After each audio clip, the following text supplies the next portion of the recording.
ऐसा हुआ था एक बार, आधी क्लास में मैंने बिना माइक ऑन करके ली थी।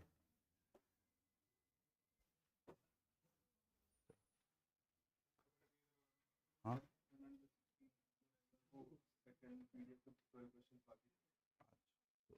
वाले PDF यहाँ पे लगा दो, कल परसों वाली क्वेश्चन नंबर 77 to 121।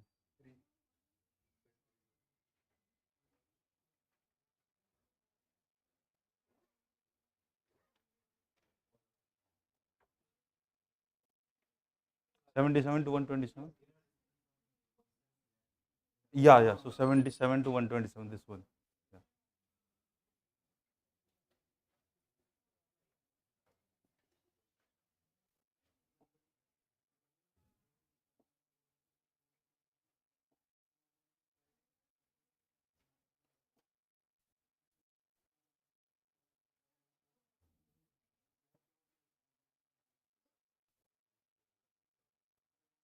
यूट्यूब पे लाइव नहीं हुआ अभी यार।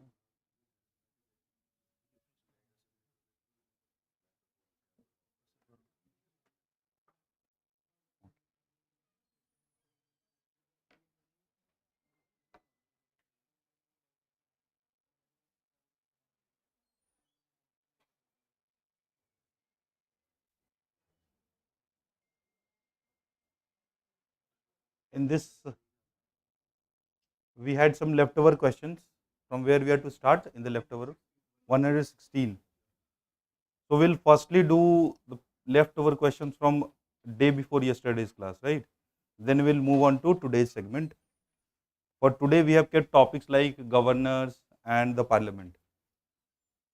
And this is a day older. We shall do question number 116.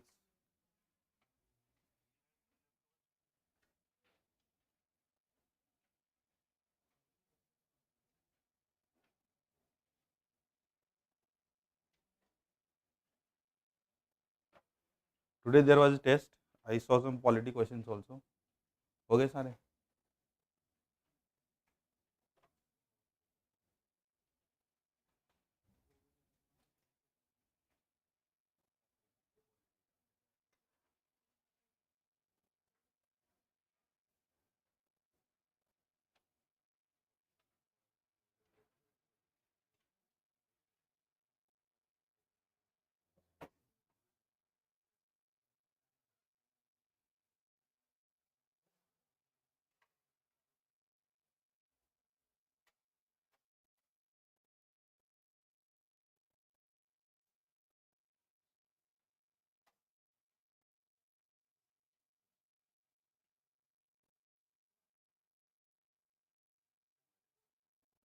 Right. So we have to start from question number 116, right?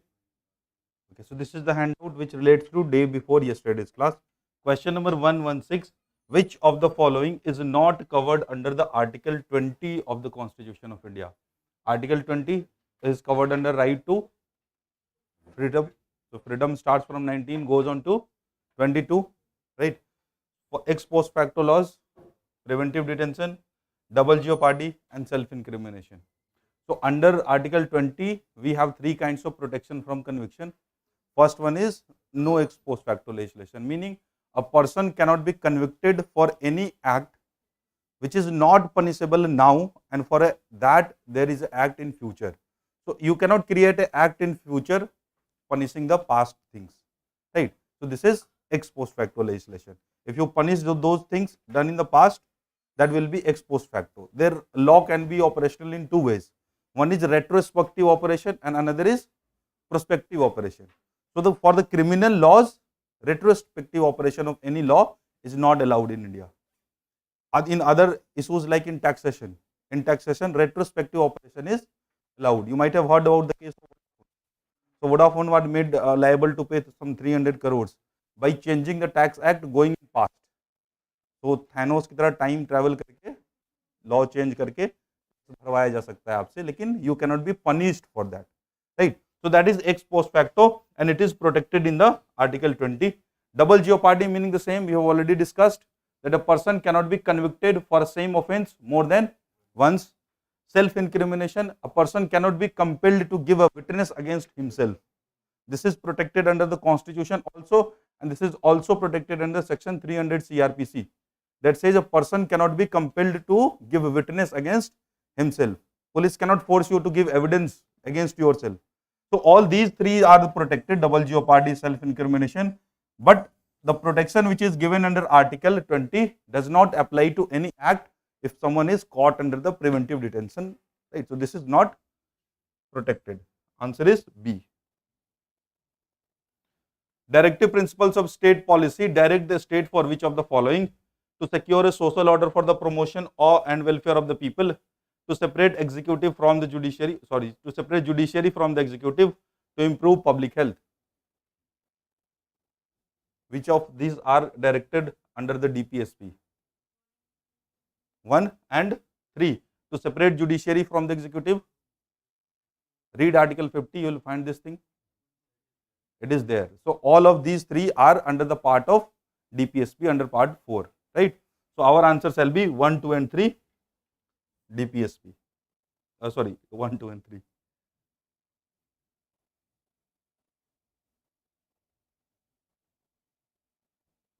Next, 118. Which of the following is a correct statement? Primacy is given to all the directive principles contained in the part 4 of the Constitution over the fundamental rights. Second, primacy is given to all the fundamental rights conferred by Article 14 to 32 of the Constitution over DPSP. Primacy is given to all fundamental rights conferred by part 3 of the Constitution over all the directive principles. Primacy is given only to the directive principles in clause 39B and 39C over the fundamental rights conferred by 14 and 19. D. So this is the provision which is given under Article 31C of the Indian Constitution. So 31C says where 39B and 39C comes in, 14 and 19 goes out. Ideally, ऐसा होना चाहिए, if there is a conflict between fundamental right and DPSP, which shall prevail? Firstly, the effort will be taken to harmoniously construct both. There is a rule of harmonious construction. So if there is a conflict between fundamental rights and DPSP, it should be harmoniously interpreted. If not, and if any law is there which is implementing 39B and 39C, and even if it is violating Article 14 and 19, which shall prevail? 39B and 39C shall prevail, right? And then other fundamental rights shall prevail, and then other DPSP, right? So if any law which is there to implement 39B and C, and even if it is violating 14 and 19, it shall not be held unconstitutional. This is an exception created under Article 31C. This Article 31C, as you know, it is inserted by 25th Amendment Act of the Constitution in 1971. The 25th Amendment Act of the Constitution inserted 31C in our Constitution, which exempted 39B and 39C from getting ultra wires if it is compromising with 14 and 19, right? So answer is D here.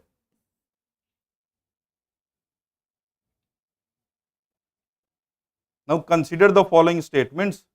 Article 46 of the Constitution of India provides for free legal aid to scheduled caste and scheduled tribes. Article 44 of the Constitution of India provides for promotion of cottage industries. Both of these articles are wrong. Actually 39 capital A, which is talking about the free legal aid, and this is given under Article 40, promotion of cottage industries. Please check it. It is 40 or 43. 44 is Uniform Civil Code. So Article 44 provides for Uniform Civil Code UCC, but this cottage industry ये कहाँ दिया हुआ है? I'll just check it. Free legal aid to all. वो भी एक अलग है, but 46 भी गलत है. It is given under Article 39A.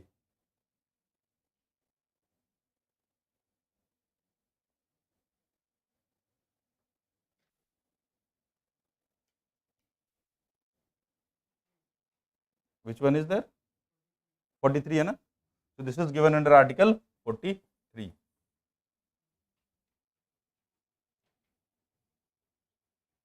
You should make a list of DPSP and you should always compare with that of fundamental duties. कौन से ऐसे चीज हैं जो फंडामेंटल ड्यूटीज है? You will confuse protection of environment, forest and wildlife. It is there in the DPSP also and it is there in the fundamental duty also. So you should differentiate as per the language. कि language किसका कहाँ है, कैसे है, right? और फिर there are other protection of monuments and cultural heritage, national heritage. DPSP and fundamental duties में भी है to protect the national heritage of India, composite culture of India. ठीक है, तो you should make a list of DPSP. You should also make a, there are only 11 fundamental duties and you should know whichever are confusing. तो उसका distinction आपको पता होना चाहिए. Because while in the questions they will put 3 DPSP, they will put 2 fundamental duties and they will ask which of these are the DPSP. And both are confusing. ठीक है, तो यहाँ पे both the statement in this question is wrong.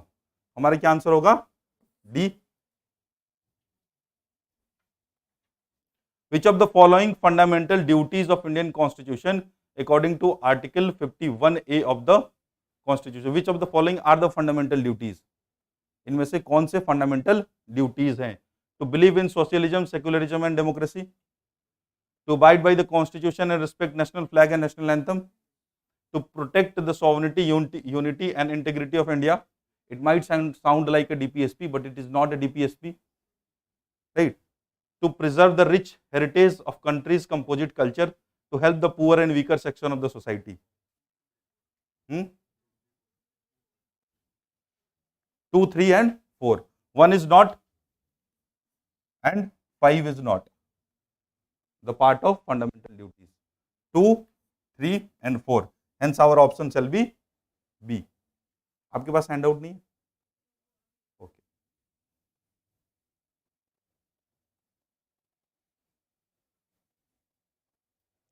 Which of the following duties have been prescribed by the Indian Constitution as a fundamental duties? Again, the extension of the same question. To defend the country, to pay income tax, to preserve rich heritage of our composite culture, to safeguard public property.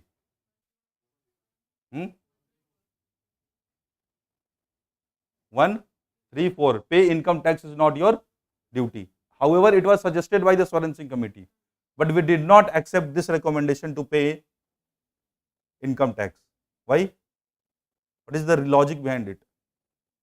When you make it a duty for someone to pay the tax, then all DPSP should be made enforceable. हम tax क्यों पे करते हैं?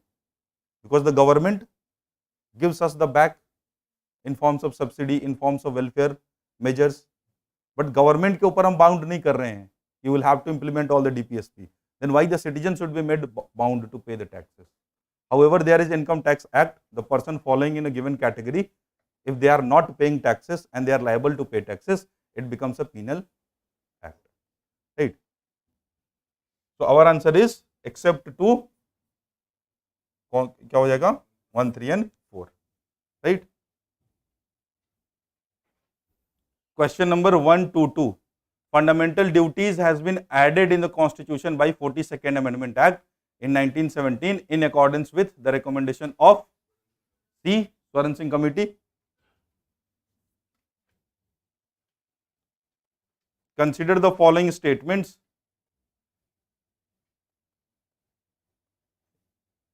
An amendment to the Constitution of India can be initiated by the introduction of a bill only in the Lok Sabha. A bill for the amendment of Constitution can be introduced in either house, right? So this is a false statement.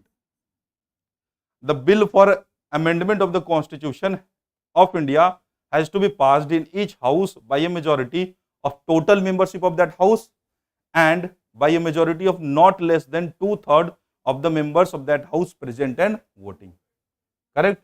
We have already discussed in the very first class that it will require absolute majority along with the 2/3 of present and voting. So this statement is true. Now we have to find correct only 2, right?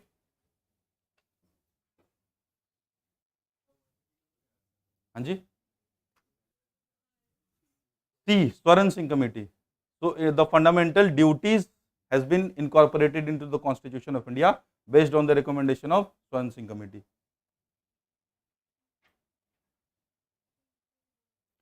restriction of the writ jurisdiction of high courts under Article 226 of the Constitution is possible through.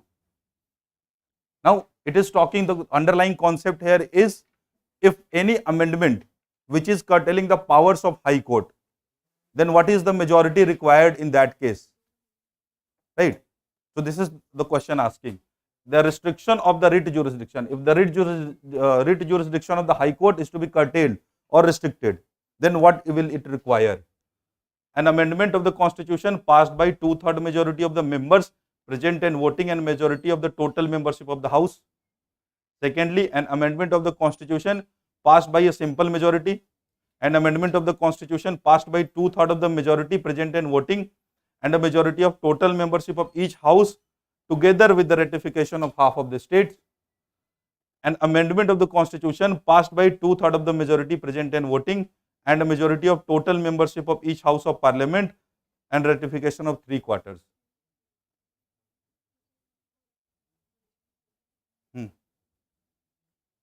C. Ratification of state is only sought with 50% more than a state. Amendment in the Constitution can be done in various ways. One is by simple majority. That is not though under the purview of Article 368. For example, any changes in Schedule 1 by the virtue of Article 2 and 3. So Article 2 and 3 provides what?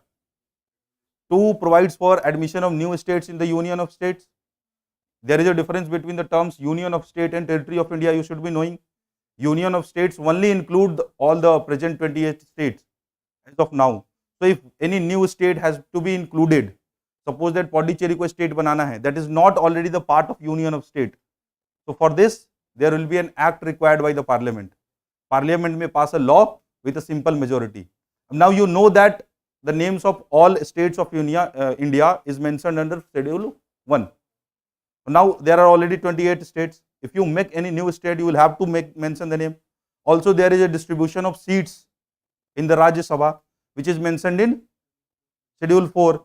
So if any new state you are including, so you will also give the representation to that state also, because Rajya Sabha is what? A council of states. Each of the states of India and Union Territory of Delhi and Pondicherry, they are represented in Council of States. ठीक है, तो वहां भी change करना पड़ेगा ना. Suppose that any state is also bifurcated, so it will require change in Schedule 4. So these are the changes in the Constitution which is possible through simple majority of each house only, ordinary legislative process. But there is also the amendment of Constitution which requires 2/3 majority plus absolute majority.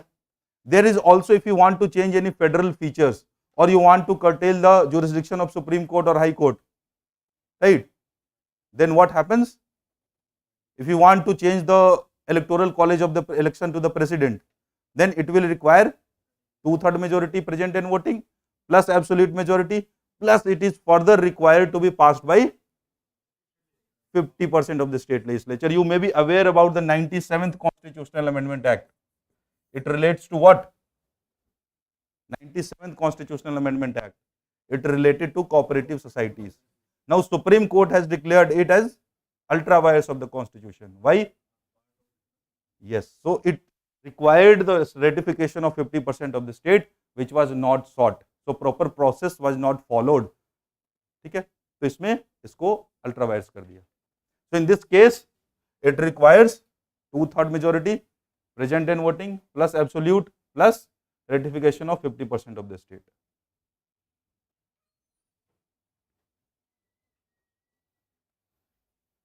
On receipt of a constitutional amendment bill after passing by each house of the parliament, the president shall give his assent, may give his assent, may withhold his assent, may return the bill for reconsideration.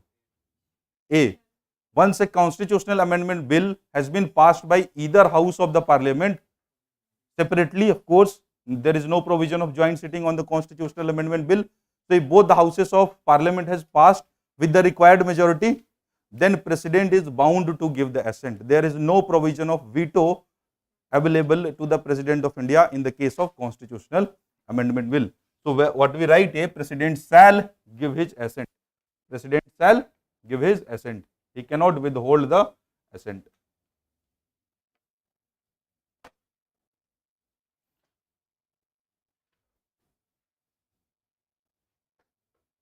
which of the following features are present in the Indian Constitution? Multiple procedure for amendment, states are not empowered to initiate amendment, joint sitting of parliament to resolve the disputes regarding the constitutional amendment. There could be no joint sitting on a constitutional amendment bill. State cannot initiate, the amendment can only be done by the parliament. It could be from either house of the parliament, it could be started, and there are multiple procedures to amend the constitution. So third one is false, 1 and 2 is correct, answer shall be B. Right? The provisions of Article 368, the provisions of Article 368 of the Constitution of India deals with power of Parliament to amend, procedure for amendment of the Constitution, power as well as procedure for the amendment of the Constitution, passing and ratification of amendment bills by the state legislature. Actually, this is related to a case. Initially, when the question was, can Parliament amend anything into the Constitution? तो एक case में ये बोला गया था कि article 368 does not gives the power to amend the Constitution of India to the Parliament. It simply prescribes the procedure to amend. तो अब ये रैशनल बात तो है नहीं. If I am telling you this is the procedure to take the admission, या this is the procedure to collect the handout, this means what? You always have the authority to collect the handout. Otherwise, why should I give you the details about the procedure? So Supreme Court narrowly had interpreted Article 368. Golaknath case. Then it came towards case 1 Nanda Bharati. It was finally settled. 368, though prescribes the procedure, it also has the power to amend. And before that also, Parliament has passed an amendment and changed the language of the Article 368 from procedure to power. So now it includes both power and procedure. So answer shall be C. Right? Answer is C.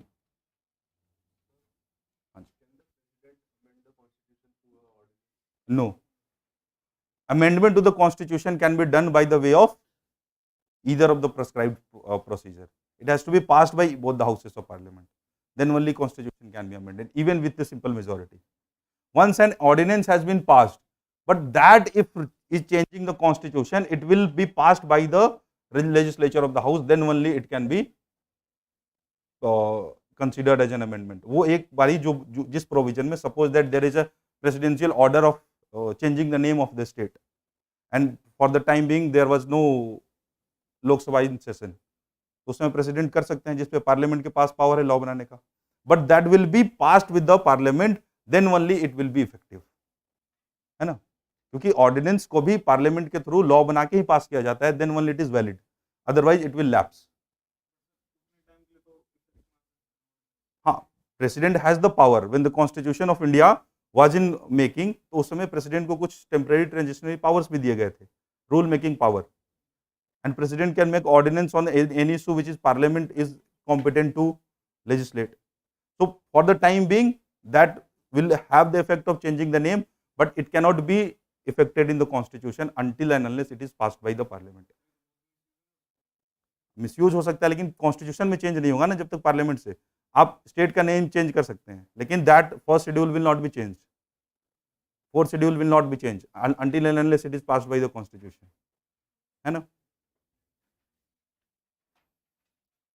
So we are done with the remaining questions. Now let's move on to today's portion. I think this one is the handout for today, right? Yes.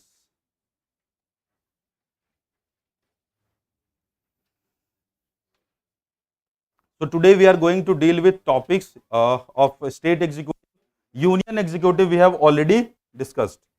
Union executive for president, Council of Minister, Union Council of Minister and Union Cabinet we have discussed. So today we are going to discuss firstly Governor and State Council of Minister. Then we will start with the questions from Parliament. Today also mostly the questions I have covered from that Lakshmikant book, MCQ on Objective Polity, and also few articles of Indian Express, right? So the first question says the Parliament may by law appoint the governor of a state as the administrator of adjoining union territory. Parliament may by law appoint the governor of a present state as an administrator of adjoining union territory. Second is, if a governor of a state is appointed to act as an administrator of adjoining union territory, he shall exercise his function such as administrator independently of his council of ministers. अगर statement समझ में ना आए तो इसके लिए हम ये समझिए आप that this is one particular state and there is the adjoining union territory. So once the governor is appointed in a particular state, so ये इसका governor है and this governor is supposed to work with the advice of council of minister of this state, right? But while administering this union territory, is he supposed to follow the advice of council of minister of this state? No. This statement का मतलब वही है कि while performing his function as an administrator of adjoining union territory, he is bound to act on the advice of council of minister or not. So here it is saying he is not bound to. So this statement is true, right? This statement is true. What about the first? Parliament may by law. The law of parliament is not required, simply the order of the president will work, right? So first statement is false, right? Second statement is true. Answer shall be B only. Answer shall be B only. 126. We are to find correct answer. Gurpreet, it's B.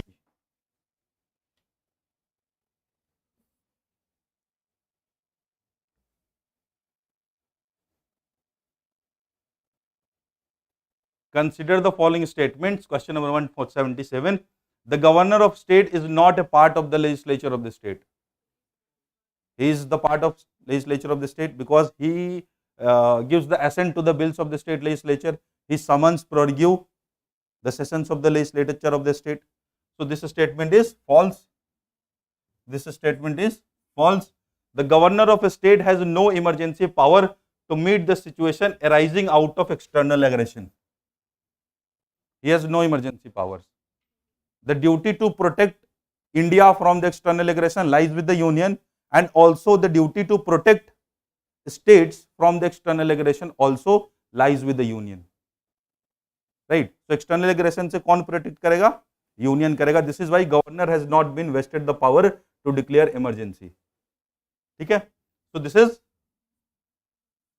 true, right? Which of the following statements, which of the given statement is or are correct? So which is the correct answer? B. It is only 2.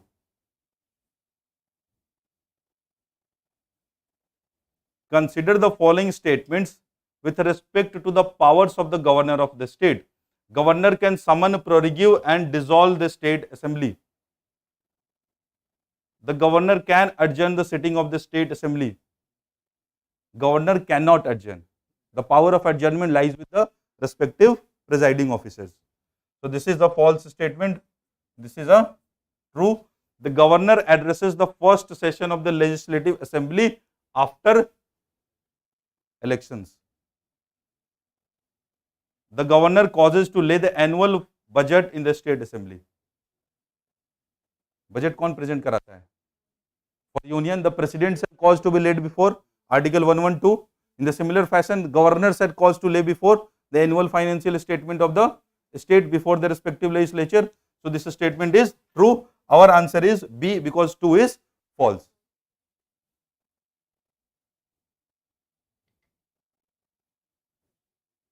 Consider the following statements.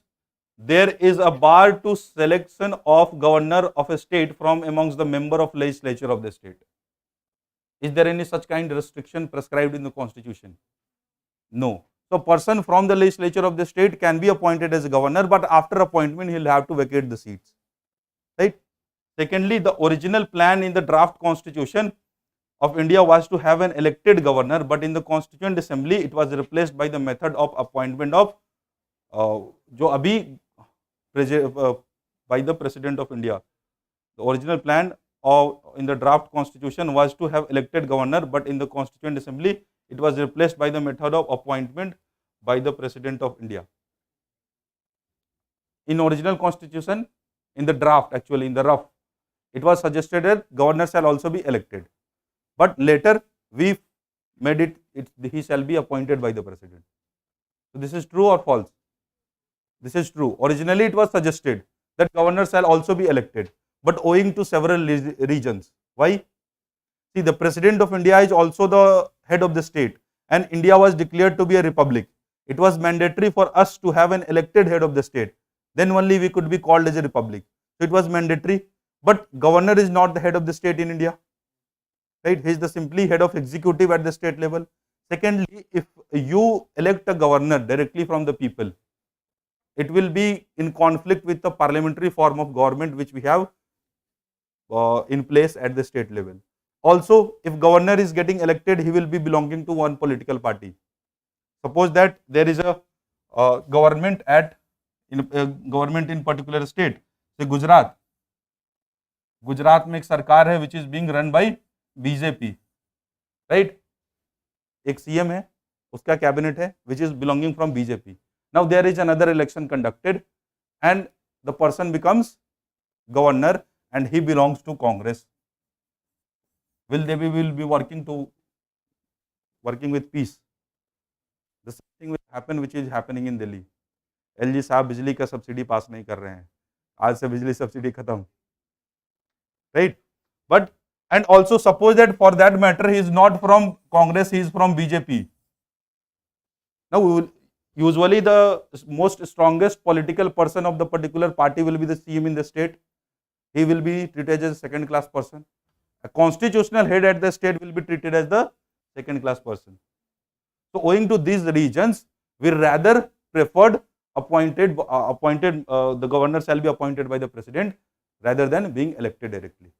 So this is a true statement. The method of appointment of governor of a state by the president of India is repugnant to the prevailing practices in the federal system of United States of America. America में governors are directly elected. That is a true federation, right? But we have appointed form of government. So this is false. This is true, because ours is not similar to that of United States. This is also true. This is also true. हमारा क्या answer होगा? 179 C. We have to find correct. 2 and 3 is correct. Yes, please. It is a recommendation of also, but it is not mandatory that governor is from outside of the state. There is a commission, a Sarkariya commission. He has recommended that governor shall be either Sarkariya or Panchi. I am forgetting. So both has recommended that governor should be from outside of the state. But these recommendations have not been implemented. So it is still a mere recommendation. Governor could be from any place.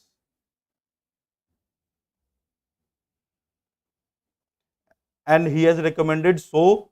Why? What is the reason behind his recommendation? To be free of the local politics. If the governor who is appointed is from outside of the state, he will be not indulged into the local politics of the state. So he will be acting in a free manner, in a fair manner. So this is just still a mere recommendation. It has not been accepted. Right? Question number 180. Which of the following statement is not correct? The governor can issue ordinance when a legislative assembly is not in session or only when two houses are not in session. The governor can at his discretion issue the ordinances whether the assembly is in session or not. The governor must be satisfied that the such circumstances exist which rendered it necessary for him to take immediate action. The governor's ordinance shall have the same force as and effect as an act of legislature. Once it is passed by the legislature, it will be become an act only.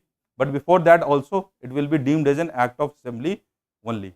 The first statement is to be noted that what is the provision for the president under Article 123? It talks about the ordinance making power of the president. So it says except when both the houses are in session. Meaning if either of the houses are not in session, president can promulgate the ordinance, right? And in the states usually there is single house. So if the house assembly is not in session, he can promulgate the ordinance. But what about those states where there are two houses, where there is bicameralism? कब पास कर सकता है governor ordinance? Either of the house is not in session? No.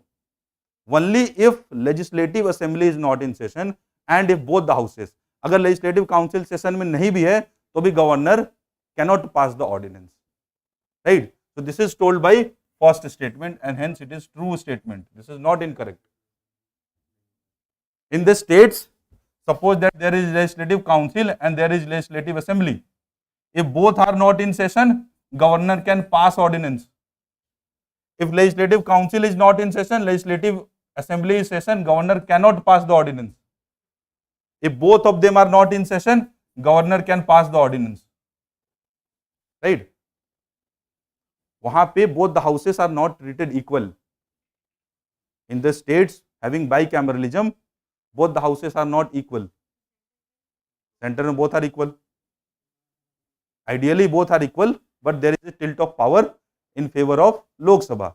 If you are talking about the ordinary legislative process, for creation of all India services, for empowering parliament to legislate in the state list, Rajya Sabha has more power, right? ठीक है. State की legislative council cannot be a barrier to prevent a law bill from making into an act. There is no possibility of deadlock in the states, even if they are having two houses. But there is a possibility of deadlock in the center. What happens? I have explained it. जो PMP वाले होंगे. So what happens in the state assemblies where there are two houses? Firstly, a bill can start in either of the house. In either of the house, if it starts in the legislative council, it gets passed here. It goes to legislative assembly, and if legislative assembly rejects the bill, क्या होगा? The bill will lapse there itself. There is no concept of deadlock here. अगर इसको compare करो आप Lok Sabha and Rajya Sabha से, if Rajya Sabha starts a bill, it passes, it comes to the Lok Sabha and Lok Sabha rejects the bill, this is what? Deadlock. But state में ऐसा नहीं होगा, the bill will lapse. Contrary to it, if legislative assembly initiates a bill, legislative assembly pass the bill, it goes on to legislative council, they will be given 3 months, either to pass or to reject or to pass with an amendment and send back to the legislative assembly. If it does not do so, after 3 months, the legislative assembly can again pass the same bill. They will have to pass within 1 month. If they do not pass, the bill will get automatically passed. So no effective power. They can only hold a bill for a maximum period of 4 months, not more than that. Right? तो यहाँ पे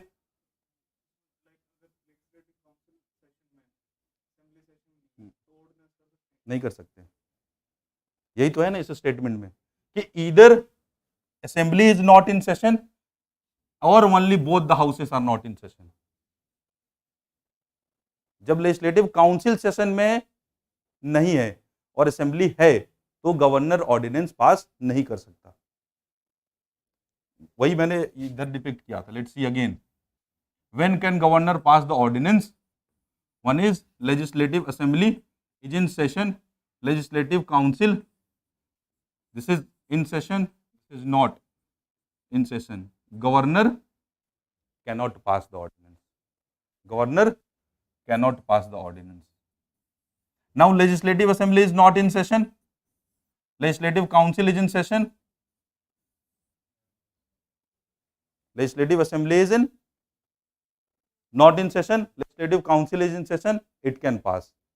Both the houses not in session, it can pass. Legislative assembly का session में नहीं होना mandatory है, चाहे तो वो बाइकैमरलिज्म हो चाहे तो वो यूनिकैमरलिज्म हो. ठीक है.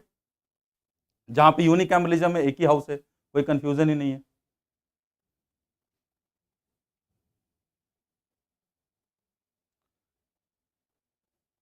इसका आंसर हमारा क्या है? B.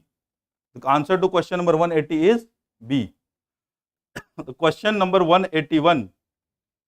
When a bill passed by the state legislature attempts to take away the powers of High Court and it is presented before the governor for his assent, he may give assent, he may withhold his assent, he is bound to return the bill for reconsideration, he is bound to reserve the bill for the consideration of the president.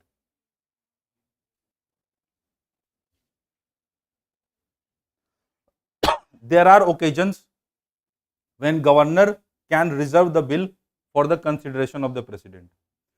There are some situation where he must reserve the bill for the consideration of the president. There are some occasions where he may reserve the bill for the consideration of the president.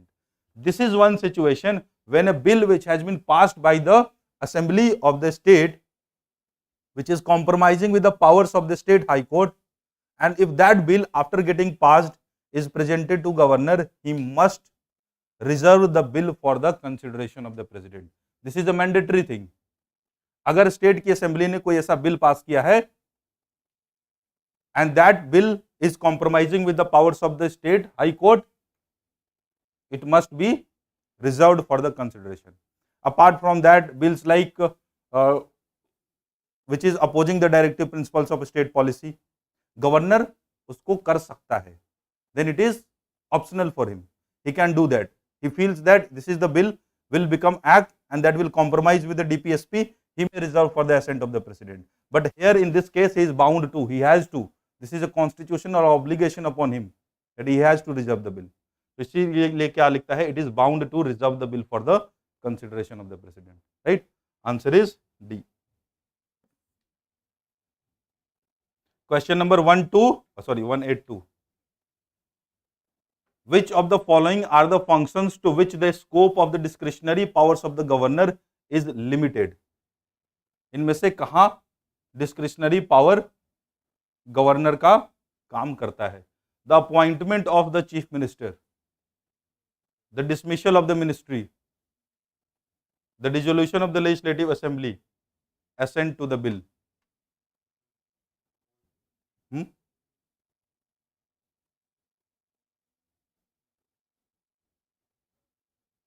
The appointment of the chief minister, the dismissal of the ministry, the dissolution of the legislative assembly, assent to the bills. इनमें से कहाँ पे governor का discretionary power काम करेगा? अच्छा sorry, limited sorry, हाँ, appointment limited मतलब it is restricted. He will not be able to use his discretionary power. Appointment of the chief minister, dismissal of the ministry, dissolution of the legislative assembly, and assent to the bill. What about the appointment of the chief minister? Can he appoint anyone as the chief minister? It is not mentioned that in the case of hung assembly or something like that. If there is hung assembly, he can, right? He can. But if there is no hung assembly, he cannot appoint anyone as the chief minister. His discretionary power is limited there. Now, dismissal of the ministry. Unless and until the ministry has got the confidence of the house, he cannot dismiss. The dissolution of the legislative assembly, he can do so only on the advice of the council of ministers. If the council of ministers thinks the chief minister resigns and he will say that nobody can form the government, then he can dissolve the legislative assembly for the election. Or it has reached the proper 5 years term, then he can dissolve. Otherwise, he cannot. So, in all these three situations, his discretion is limited. But here, in giving assent to the bills, he will get what? Veto. Veto can be exercised by his own discretion. He may reserve the bill. He may give the assent to the bill. He may return the bill for reconsideration. May, the word may has been used. This gives his discretionary power. So, here he will get the discretionary power. In other three, his discretionary powers are limited. Right? So, the answer shall be A, 1, 2 and 3.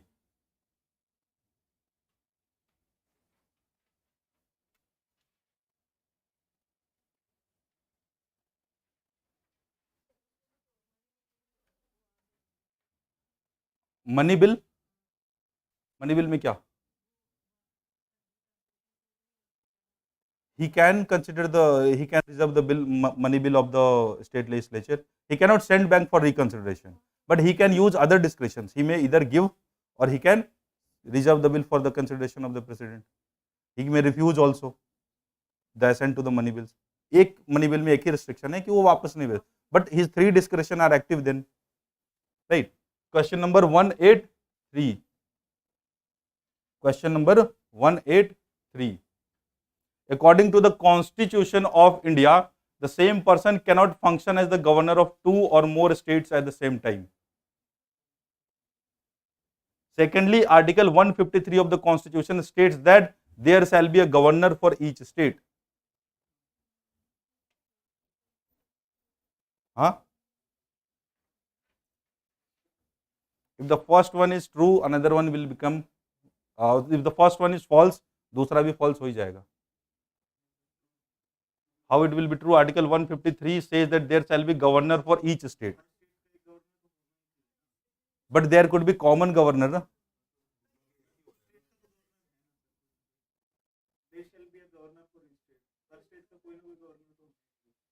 Achha, you interpret it this way, again the problem of interpretation. See, this means as per me that there has to be a specific governor for each state.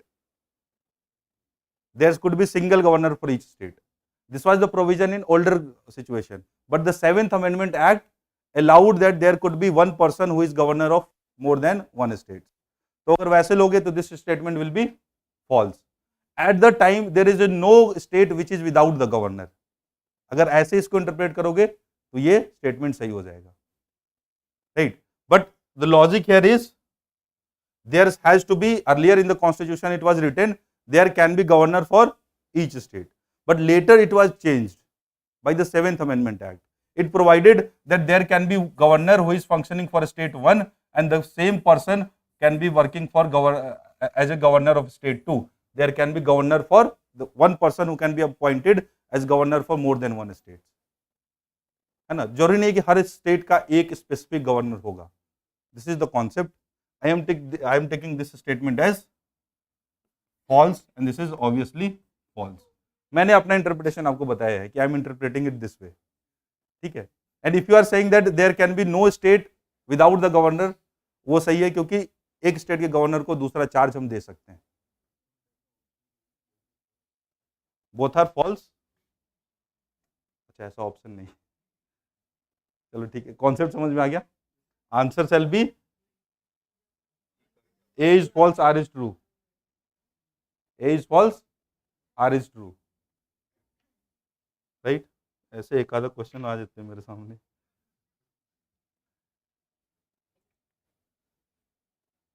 Consider the following statements. The governor of the state has the power to appoint जजेस of the high courts, members of the state public service commission, members of the state finance commission, the accountant general. किसके governor of the state has the power to appoint judges of the high court, members of the state public service commission, members of the state finance commission, the accountant general. हाँ, high court जजेस को कौन appoint करता? President. The members of the state public service commission are appointed by governor, but they can be removed by president. The members of the state finance commission are again appointed by the governor. They can be removed by the president. Accountant general कौन होता है? Post का नाम सुना है? Accountant general. There is advocate general. तो वो there is no such post. हाँ, एडवोकेट, बट यहाँ पे है नहीं ना एडवोकेट जनरल. ये जो किताब में लिखा था वो छापा गया है. तो answer shall B 2 and 3. Answer shall B 2 and 3.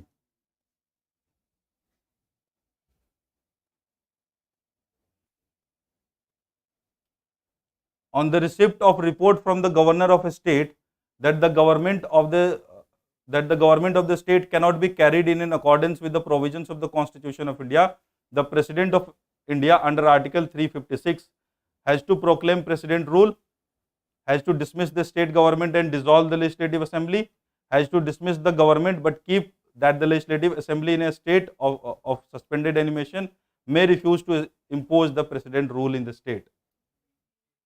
हाँ, इसमें तो बहुत सारे ऑप्शन आ रहे हैं भाई. A, D, C. On receipt of report from governor of the state, the government of the state cannot be carried. This is the failure of constitutional machinery, right? तो उस समय क्या होगा? The president has to proclaim the president rule in the state. यही तो कहता है article 356. Is not bound, but दूसरा क्या होगा इसमें?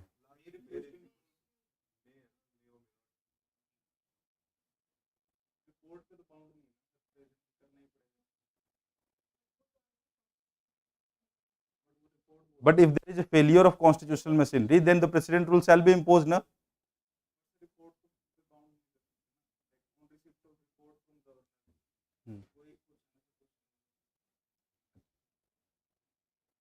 Though he is not bound, the president is not bound to act on the report of the governor. The government of the union may refuse also. कोई ऐसा तो है नहीं कि हर बारी जब गवर्नर रिपोर्ट देगा तो उसको लगाना ही है. तो here may भी लिखा हुआ है, may refuse to impose the president rule in the state, right? And has to proclaim. तो इसका मतलब होता है mandatory. This means that it is mandatory. So we shall take the option as D, may refuse to impose the president rule in the state, right? But ideally, if any state is not carried on according to the constitutional machinery, if there is a failure of constitutional machinery, then the president rule may be imposed. May be imposed. That is also I am saying that it may be imposed by the president. It can also be imposed without the report of the governor. The report of the governor is not a prerequisite to impose the president rule. It can be imposed unilaterally at the decision of the president also. The report of the governor is one ground to impose the president rule, right? C says has to dismiss the government but keep the legislative assembly. See, once the president rule is imposed, the idea about dismissing the government and keeping the assembly in a suspended motion comes once the president rule is imposed. एक बारी president rule जब तक लगाया नहीं तो हम इसके बारे में कैसे बात कर सकते हैं? Now once the president rule is imposed, then you will see whether the government may be dismissed or not. So once the president rule is imposed, government is dismissed. The council of minister is dismissed. Unless and until the council of minister of the state is dismissed, how can you say that there is president rule? So government of the state will be dismissed. But it is not necessary that legislative assembly may be dissolved or may be kept in the suspended animation. It may also be dissolved also. The legislative assembly of the state may be dissolved also. It may be kept in a suspended motion also. Because all the legislative powers of the state may be performed by the union, right? So it is not necessarily that it will be kept in a suspended motion, it may be dissolved also, right? Consider the following statements. Under Article 200 of the Constitution of India, the governor may withhold his assent to a bill passed by the state legislature, reserve the bill, बहुत पैसे हो रहे यार, reserve the bill passed by the state legislature for the consideration of the president, return a bill other than a money bill for the consideration of the legislature. Which of the statement given above is or are correct? Question number 186. Firstly, it says withhold his assent. He may withhold his assent. Secondly, reserve the bill passed by the state legislature for the consideration of president. Third, return a bill other than money bill. So he cannot return the money bill, other than he can return for the reconsideration. क्या कर सकता है governor इसमें? All the three he can do all the three. So answer shall be D.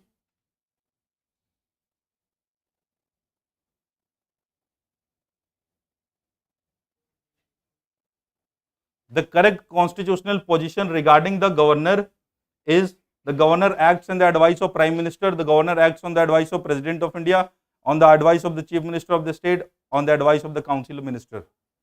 So he acts on the advice of Council of Minister, which is yet headed by the Chief Minister, right?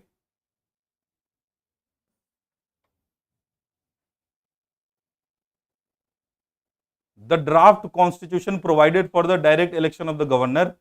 The constituent assembly opted for the present system of appointment of the governor by the president. Both these statements are individually true, but second is not the explanation of first.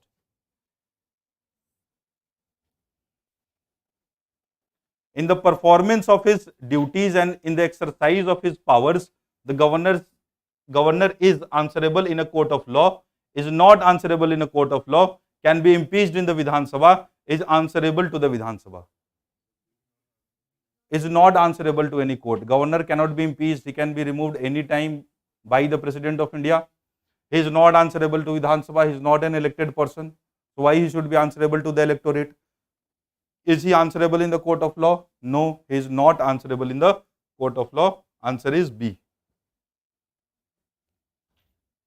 Consider the following statements with respect to governor of a state. A governor shall, notwithstanding the expiration of his term, continue to hold office until his successor enters upon his office. No person shall be eligible for appointment as a governor unless he has completed the age of 30 years. The question whether any and if so what advice was tendered by the ministers to the governor shall not be inquired into any court.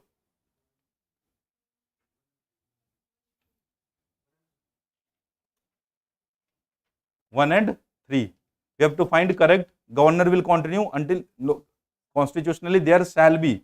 The Article 152 of the Constitution says there shall be a governor of state, means a state cannot be left without the governor for any time. So it is mandatory to have a governor as the president in union. So first one is correct. No person shall be eligible. This statement is false. Kya hai age? 35 years of age. Third one is correct.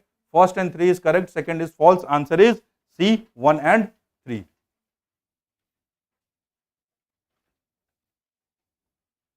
ये क्या बकवास है, search and reason बनाते रहते हैं. The reservation of a state bill for the assent of the president is discretionary power of the governor. Is the discretionary power of the governor. The president of India can disallow a bill passed by state legislature or return it for reconsideration. First is correct. The reservation of a bill for the assent of president is the discretionary power of the governor.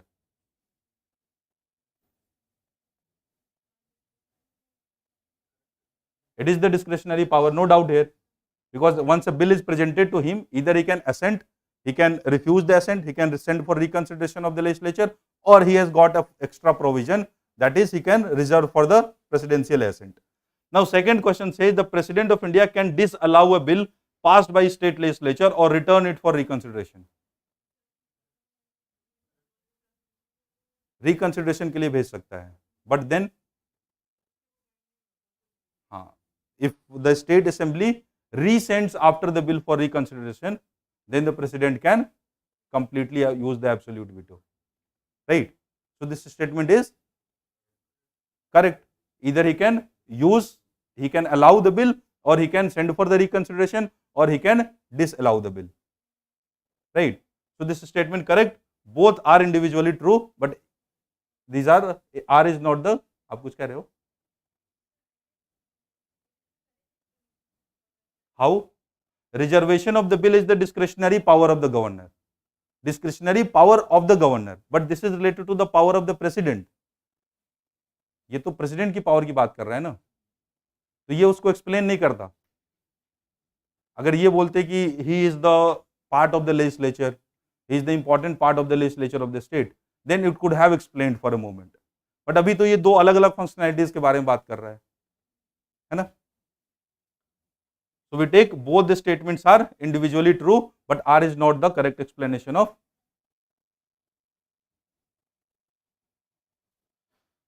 Which of the following constitutional amendments made it possible to appoint one person to hold the office of governor? A, 7th Constitutional Amendment Act, right?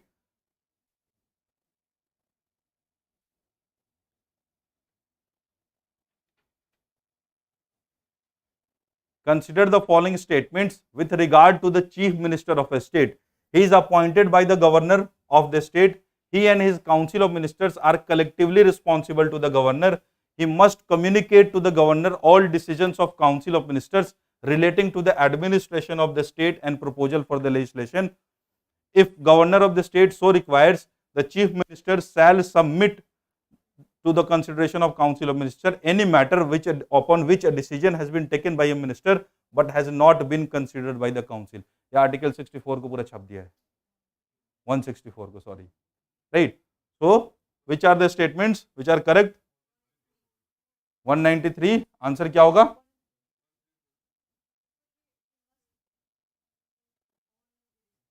हाँ, chief minister should communicate all the decisions, all decisions. Chief minister की ये duty बनती है with regards to the governor that whatever decision has been taken by the cabinet.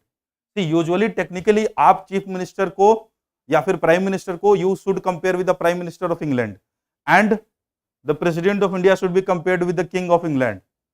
अब पुराने जमाने में क्या था कि what ever the decision what cabinet, एक मंत्रिमंडल जो होगा राज्यों को ही मालूम नहीं रहेगा, ऐसा हो सकता है नहीं। So we have incorporated the same that whatever, see it is not usually the government of the prime minister, it is the government of the president. You hear the speech of the president when he is addressing to the joint session of the parliament. He will always refer my government will do, my government will do. So it is the government which is appointed by the president. So can you think of a situation when president shall be unaware about any development in the government? So it is the duty, it is the constitutional duty that a prime minister must communicate to the president all the decisions about the government or any proposed legislation, right? So this statement is also true. Our answer is A, 1, 2, 3 and 4.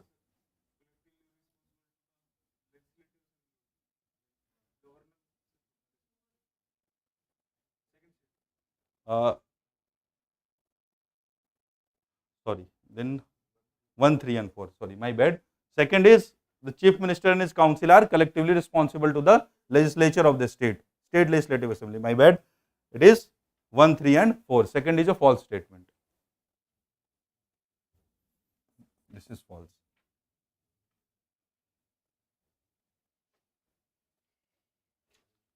Now this one is a bit current affairs oriented. आगे 2-3 और सही question आएगा. About MP LADS, have you heard about this scheme? MP Local Area Development Scheme. So it is a central government scheme under which MPs can recommend a development programs involving a spending of rupees 5 crore every year in their respective constituencies. This is the scheme. First, second is MPs only from the Lok Sabha are eligible for this scheme. Third, the government transfer it directly to the respective local area authorities. The scheme was launched in the year 1993. नहीं, last one is correct. हाँ, news में थी but it is very older. इसके ऊपर मैंने भी सवाल solve किए हैं, ठीक है. तो it is older. Second, B is false. MPs from both Lok Sabha and Rajya Sabha both are eligible, both will be given a fund, but पैसे एमपी के खाते में नहीं जाते. It is directly transferred. MP will recommend that these are the works which has to be carried on from my constituency. The government will transfer the fund to that authority directly, right? So answer is B. B is false. From both MPs from both the houses. Now consider the following statements about Committee on Public Undertaking. The Committee on the Public Undertaking is a parliamentary committee consisting of 22 members, 15 of whom are elected by Lok Sabha and 7 are nominated from the Rajya Sabha. Right? Second, the chairman is appointed by the speaker amongst the members of the committee. The term of the committee does not exceed 3 years. The term of the committee does not exceed. जितनी भी committees है parliament की, it works on the ratio of 2:1. जहां भी where there will be members from Lok Sabha and Rajya Sabha, it will be including, suppose that there are 22 members. 2:1 क्या होता है? 22 is non divisible by 3, तो 2:1 में नहीं आएगा, 7 14 होगा. This is 21 का, but it is 15 7. अब एक को कहाँ छोड़ दोगे, 22 मेंबर की है, राइट? उसी तरह का 30 है तो 2:1 में आएगा. 30 किस में होता है? हाँ, 20-10 के रेशियो में आएगा, तो that will be working on the ratio of 2, क्या कहते हैं, 2:1. But there is one committee which is having only the members from the Lok Sabha. कौन सी कमेटी है वो? Public accounts committee. नहीं, उसमें दोनों होते हैं. Estimates committee, committee on estimate is having member only from the Lok Sabha. It does not include the members from Rajya Sabha. तो वहां पे 2:1 का रेशियो नहीं लगता है, right? It is about the committee on public undertaking. The false statement is the term. term is only for the 1 year. It is not for the 3 year. This statement is false, right? Second statement को ठीक है, first statement is also correct, 15(7), and then second statement, chairman is appointed from amongst the members. Now you should note also one thing about this committee: ministers are not the part of this committee. Now if a person who was the part of this committee today, if the later he is appointed as a minister tomorrow, then what happens? He should resign from the committee. If a person who is the part of this committee, and if he has been appointed as a minister later, then he should resign from the committee, because ministers cannot be the member of this committee, right? हमारा answer क्या होगा इसमें? 1 and 2 is correct. This is not 3 years, this is 1 year, right? Question number 196. Consider the following statements about Lokpal and Lokayukt Act. The act provides for establishing a Lokpal headed by a chairperson who is or has been the Chief Justice of India or is being a judge of the Supreme Court or an eminent person who fulfills the eligibility criteria as specified. तो 3 qualification से हम बात कर रहे हैं: who has been the Chief Justice of India, or the judge of the Supreme Court, or an eminent person. This is the first. Second, the Lokpal's jurisdiction involves inquiry into allegations of corruptions against a current or the former Prime Minister, Union Minister, and MP and officials of Union government under groups A, B, C, and D.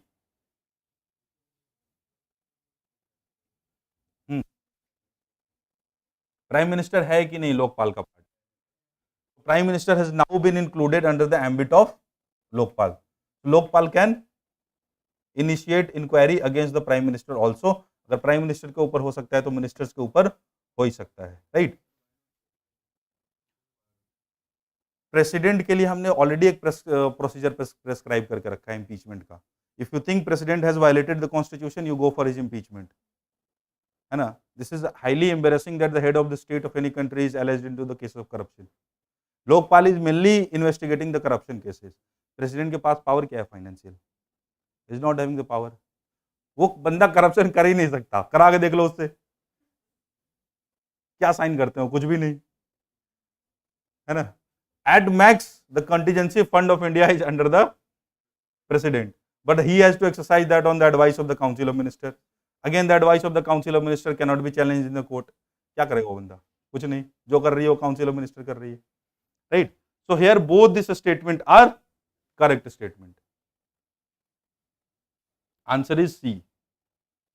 With reference to the delimitation, now that you would be knowing, Election Commission of India has announced that they will be undertaking the delimitation in the state of Assam. Assam में delimitation शुरू, जम्मू कश्मीर में 2 साल से चल रहा है.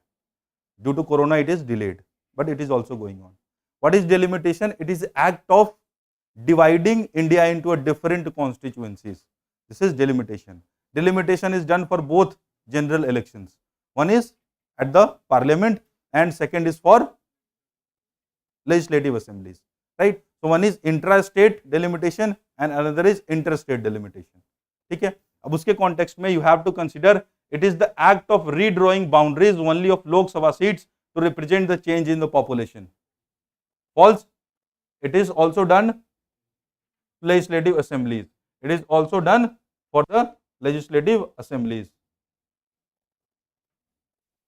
Gurpreet, you want to repeat which question? Please mention the question. We will repeat. Committee वाले questions. Committees are not too many. There are only 3-4 committees you will have to remember. एक public accounts है, एक estimate है, एक public undertaking है. Yes, the main objective of the delimitation is to provide equal representation and equal segments of the population. Correct? Third one, the delimitation commission is appointed by the Prime Minister of India and works in the collaboration with the Election Commission of India. अगर मान लो इस देश में prime minister delimitation करने लगे तो गुजरात की सिर्फ एक कॉन्स्टिट्यूएंसी बनेगी, है ना? So it is not done by Prime Minister. Delimitation Commission is appointed by the President, right? After an act has been passed by the Parliament.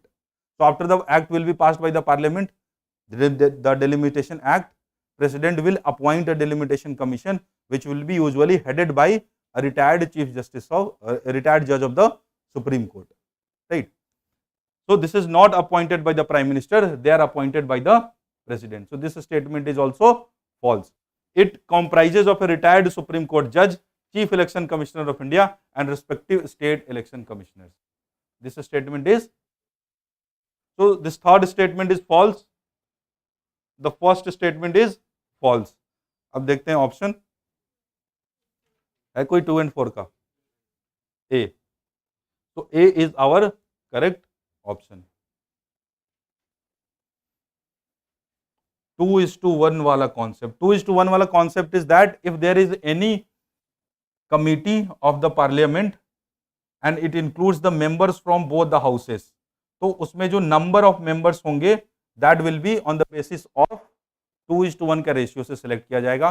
So suppose that if there is 20 members, so 2:1 में divide करके 2 वाला portion Lok Sabha को देंगे and 1 part will be given to the Rajya Sabha, because of course there are twice the number of members in the Lok Sabha than in the Rajya Sabha, है ना.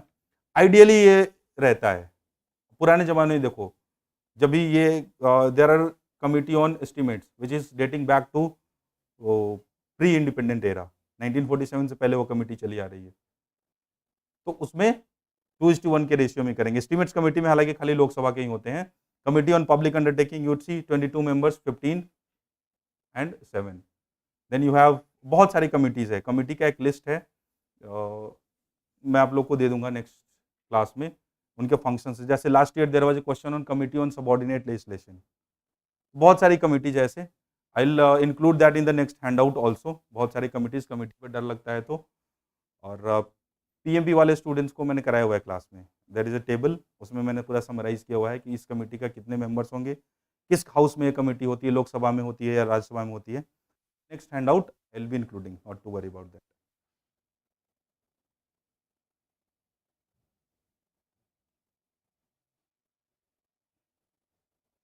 Which of the following statements is not correct about the Speaker of the Lok Sabha? अब बाहर से किसी staff को बुला दोगे? He is going. Which of the following statement is not correct about the Speaker of the Lok Sabha? Speaker holds the office from the date of his or her election till immediately before the first meeting of the Lok Sabha after the dissolution of one to which he was elected. Speaker holds the office from the date of his or her election till immediately before the first meeting of the Lok Sabha after the dissolution of one to which he was elected. Now this is saying that suppose this is 14th Lok Sabha, this is 14th Lok Sabha, and there is a person who is acting as the speaker. Even after the Lok Sabha is dissolved, speaker is not asked to vacate his post. This you know. So till when he will be continuing? Just before the holding of the first session of the newly elected Lok Sabha. उस समय क्या होगा? The pro tem speaker will be appointed. So just before the appointment of pro tem speaker, the previous speaker shall continue.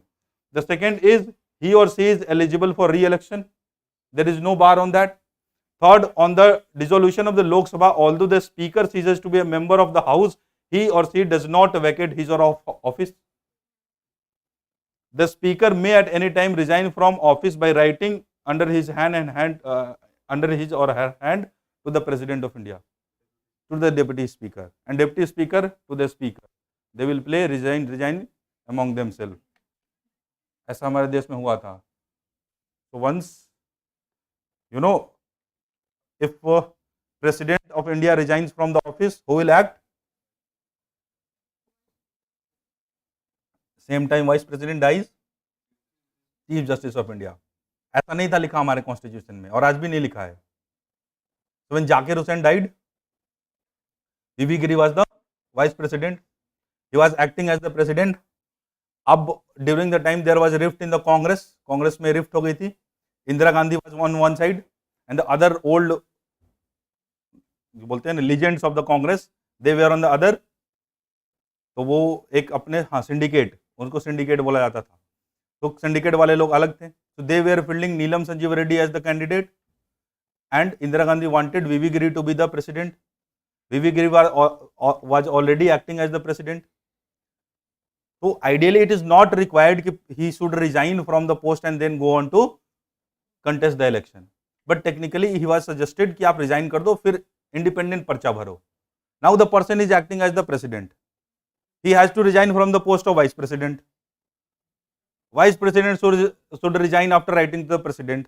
He went to the office of vice president, sent the resignation letter, came to the office of president of India, accepted the resignation letter. Right? So VV Giri then filed the nomination paper and he marginally won. ऐसा होता नहीं है कि एक जो ruling party है उसके support का कैंडिडेट प्रेसिडेंट का इलेक्शन हार जाता है. That is the one time when VV Giri was contesting independent election and Neelam Sanjeeva Reddy was contesting as an official candidate of the ruling party which was Congress. तो फिर बाद में क्या हुआ, इंदिरा गांधी को कांग्रेस ने डिस्क्वालीफाई कर दिया. Then she formed another Congress party, Congress R, and they were called, एक ओरिएंटलिस्ट होते थे, एक R से कुछ और नाम बोलते थे. राइट, सो कौन सा क्वेश्चन है ये? 198. The answer shall be D. रिक्यूजनिस्ट ऐसे कुछ बोलते थे उसको.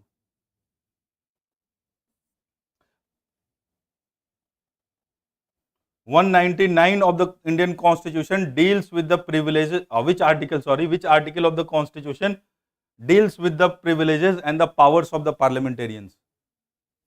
Parliamentary privileges. There are collective privileges which are given to MPs. There are individual privileges also. Each MP is protected against arrest 40 days before the start of the session and 40 days after the start of the session. They are exempted from jury service. Jury service then, jury service is what? If court calls you as a witness, you are bound to go. Court sends you a summon, you will have to go. This is called jury service. अभी Barack Obama 2-3 साल पहले jury service देने आए थे, तो it was much in the news. The person is so down to earth that despite being the president, ex-president, he is going for the jury service. Right? So jury service से भी exempted होते हैं MPs and MLA while the session is going. These are the individual privileges. Now every MPs and MLA has got a freedom of speech while they are speaking in the house. There can be no charges or no cases of defamation against them. He cannot be called into question for anything which have been said on the floor of the house. But बाहर में गाली दोगे तो फिर राहुल गांधी वाला उपाय हो जाएगा. ठीक है? So these are what the privileges. The privileges of parliamentarians, including MPs and MLA, has been derived from various sources. One is the Constitution of India itself. One is the old traditions we are following from British regime. Another is the judicial decisions which have been given by the parliament. One may be the rules of business of the Lok Sabha and the Rajya Sabha. हमारे constitution में privilege की बात MPs के लिए कहाँ की गई है? Article 105 of the Indian constitution. Article 105 of the Indian constitution. Consider the following statements about the committee of parliament on official languages. About the committee of parliament on official languages. The Committee of the Parliament on the Official Language was set up in 1976 under Section 4 of the Official Language Act 1963. The committee is chaired by the Prime Minister. Committee reviews the progress made in the use of Hindi for official purposes and to make recommendations to the increased use of Hindi in official communication. This is otherwise the DPSP, which is given outside the Part 4 of the Indian Constitution. The third one, to promote the use of Hindi language for official purposes. ये constitution में लिखा हुआ है. इसके लिए एक committee भी बनाई जानी है, बट अब वो बनती नहीं. राइट? तो इस कमेटी के बारे में अबाउट ऑफिशियल लैंग्वेजेस, इस कमेटी के बारे में आपको बताना है विच of the statements given above is और आर करेक्ट. हाँ, 1 and 3 कौन चेयर करता है उसको? होम मिनिस्टर करते हैं. Right? The committee is not chaired by the Prime Minister. The committee is chaired by Minister of Home Affairs. हमारे घर के मिनिस्टर थोड़ी ना है home minister. The Minister of Home Affairs. ऐसे ही कभी कभी we use unconsciously we use the foreign minister. So he is not foreign to India. He is Minister of External Affairs. With reference to whip in a parliamentary system, consider the following statement. Whip के बारे में पता है? Who is whip? He is the person appointed by every political party in the house to ensure the discipline of its members, right? अब फिर वो question करो. A three-line whip. A three-line whip is the strongest whip employed on the important occasion such as second reading of the bill or a no confidence motion and places an obligation on the members. It is mandatory. The first statement is saying a three-line whip is a mandatory whip which everyone has to follow, and if someone violates this whip, he will be liable for disqualification under anti-defection law. Second says, in India, rebelling against a three-line whip can put the lawmakers' membership of the house at risk. This is what I told. A two-line whip, underline once, is usually issued to inform a party member of a vote and allows them to abstain in case they decide not to follow the party line. A one-line whip directs them to be present during the vote. इनमें से कौन सा statement जो है एक correct है, दो correct है, तीन करेक्ट है? चार स्टेटमेंट है ना? हाँ. First and second is correct. First and second is correct. Three line whip is the strongest. ये लाइन का जो सीक्वेंस है, it is usually the command. एक वर्ड में पार्टी ने बता दिया ऐसा करना है, चलो नहीं मैटर करता है. But once a party issues the three line whip, a person has to go and to vote on the particular lines the party is commanding to. If the person does not follow it, it will amount to the anti-defection. It will amount to the defection. The person can be disqualified on this ground. You know that under 10th schedule, a person who has voted against the direction of the party is liable to be disqualified unless and until it has been condoned by the party within 15 days. Condoned मतलब क्षमादान कर देना. Until and unless it has been exempted by the party officially, so the person shall be disqualified. So this first and the second statement is correct. इस हिसाब से answer क्या होगा? B. Only 2 of the 4 is correct. कौन कौन correct है? वो दो, first and second and correct. One liner whip direct ये टू लाइन विप में होता है. In the two line whip the person has to be present and voting. उस दिन प्रेजेंट होना है. एब्सटेन करना या नहीं करना उसका है. It is directed that you will be present. Voting on important matter is going on. ठीक है. 202 with reference to the post of deputy speaker. Actually UPSC का वो पूछा हुआ क्वेश्चन है, इसी साल पूछा था ना. And this is exactly taken from this Laxmikanth MCQ book. मैंने वहां से उठाया, फिर मुझे याद है इस बार भी पूछा है. So it is mandatory to have a deputy speaker under. नहीं, ये वाला क्वेश्चन है डिप्टी स्पीकर का. दूसरा है डिप्टी स्पीकर का, which is a previous year question. This is a question दो जो हमें करना है, but it was not asked by UPSC. Which reference to the post of deputy speaker, which of the following is incorrect? It is mandatory to have a deputy speaker under the constitution. The deputy speaker has the same powers as the speaker when he is presiding over the sitting of the house. The constitution lays down a specific time frame for the election of deputy speaker of the house. Once elected, the deputy speaker usually continues in the office for the entire duration of the house. See, there is no time frame which has been prescribed. Ideally, it says the date of the deputy election of the speaker shall be fixed by the date of the speaker, election of the speaker. Election किस speaker का election किस दिन होना है ये कौन fix करेगा? President. And election to the deputy speaker किस डेट पे होगा? Who shall fix this? The speaker. ये वाला क्वेश्चन आया था यूपीएससी में, राइट? सो क्वेश्चन है, answer is C. Constitution does not lays any specific time limit. Consider the following powers or functions with regards to that of chief minister: appointing ministers and allocating the portfolio, presiding over the meetings of the cabinet, resolving the conflict between the ministers, communicating with the governor. The powers and the functions of chief minister of a state includes appointing the ministers and allocating the portfolios to them. Appoint कौन करता है? Governor करता है. So appointing is not done by chief minister. तो 2, 3 and 4 है कोई ऐसा option? A. तो A will be the correct.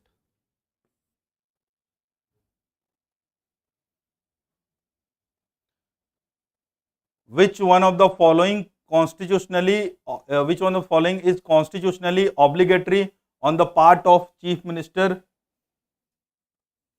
202 का C, as soon as possible, हाँ जी, तो the deputy speaker shall be elected as soon as possible, ये लिखा हुआ है कॉन्स्टिट्यूशन में।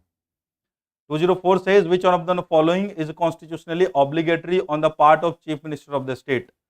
As the governor is the head of the state, chief minister has to take all major decisions regarding the administration only after the prior approval of the government. हम दिल्ली की बात नहीं कर रहे हैं। The chief minister has to communicate to the governor all decisions of the cabinet relating to the administration and proposal for the legislation. As the ministers are appointed by the governor, the chief minister has to go by the governor's discretion in allocation of business. False. The chief minister, if he happens to be the leader of the party not having the required majority, should prove his majority strength in the state legislative assembly within the period stipulated by the governor. Constitution में नहीं लिखा है ये. This is not prescribed in the constitution, but it is obligatory for the chief minister to communicate all the decisions regarding the cabinet to the governor, right? B.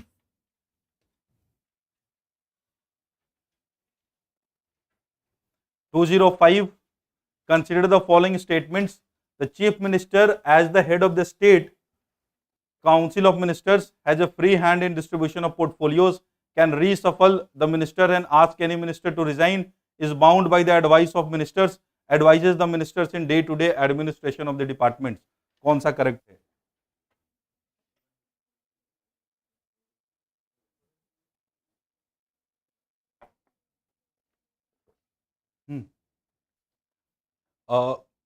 Is bound by the advice of minister. Is the chief minister bound? No. Advise the ministers in the day-to-day administration of the department. Day-to-day administration of the departments. नहीं. Overall policy of the ministry should conform to the policy of the cabinet. Individual ministers should not go beyond the policy of the cabinet. Like it is the decision taken by one minister should correspond to the decision of the government, or whatever government is deciding, the cabinet minister should agree to it. Otherwise, they must resign from the cabinet. It is the concept of collective responsibility, like one for all and all for one. लेकिन day to day अगर affairs में chief ministers को interfere करना ही है तो वो minister क्यों appoint करेगा? So day to day administration is independently handled by the cabinet ministers, right? 3 and 4 को exclude करके has a free hand in the distribution of portfolios, is not to seek anyone except the party Akash, can reshuffle the ministers and ask minister to resign. 1 and 2 is correct. एक party होगी तो उसको बाहर की organisation से भी पूछना पड़ता है कोई ऐसी पार्टी? मैं थोड़ी ना नाम लूंगा यूट्यूब पे, बंद करा. Consider the following statements. The non-cabinet ministers are debarred from membership of the cabinet committees. The cabinet committees are an organizational device to reduce the enormous workload of the constitution.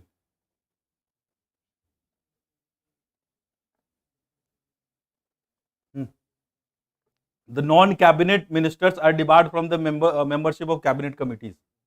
No, they are not debarred, right? Second, the cabinet committees are an organizational device to reduce the enormous workload of cabinet. Cabinet committees, वो technical expertise देंगी आपको, so that cabinet can further discuss it and bring it to the policy table, right? So second one is true.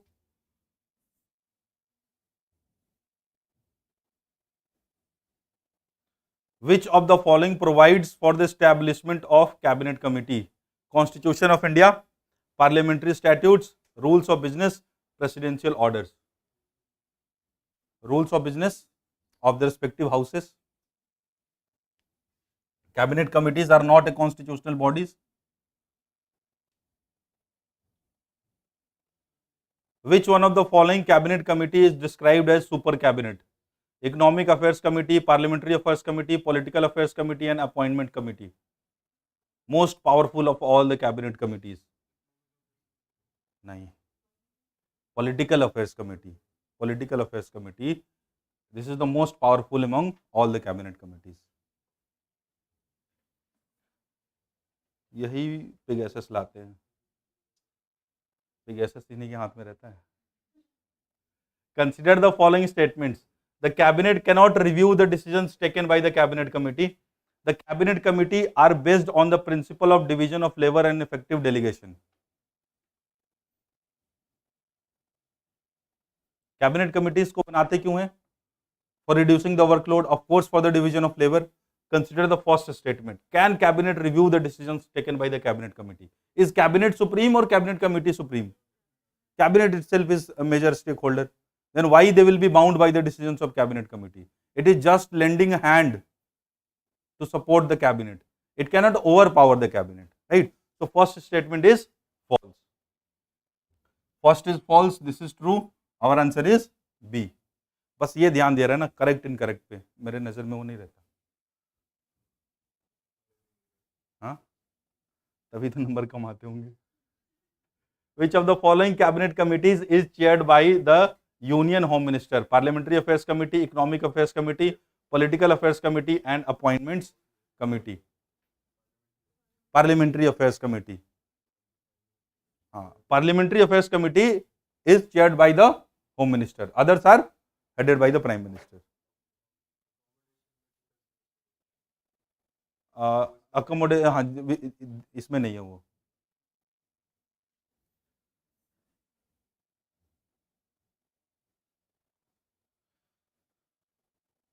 So again, this is the question on cabinet committees. Cabinet committee वाले chapter मैंने जितने भी question दिए थे सब include कर लिए, because usually we skip that chapter. हम उस चैप्टर को पढ़ते समय स्किप कर देते हैं, इसलिए मैंने सारे क्वेश्चन इंक्लूड कर दिए. ठीक है. तो appointments committee, economic affairs committee, parliamentary affairs committee and political affairs committee. ठीक है. अब इसमें से मेरे से ऑप्शन ही हट गया. बहुत बढ़िया. चलो अब ऐसे ही मैच करो.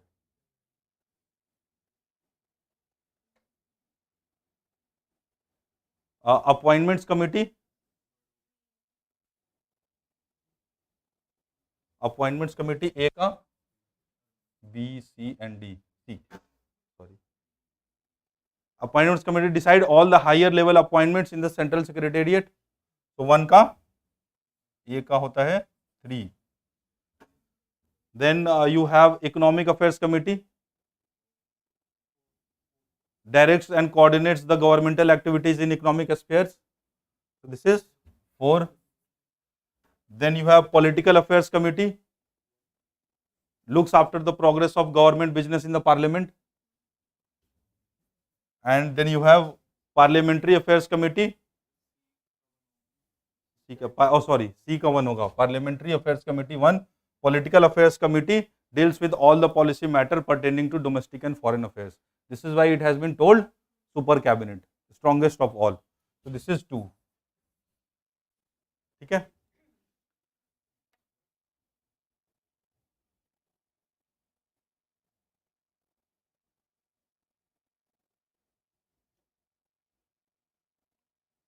Question number 212. Consider the following statements.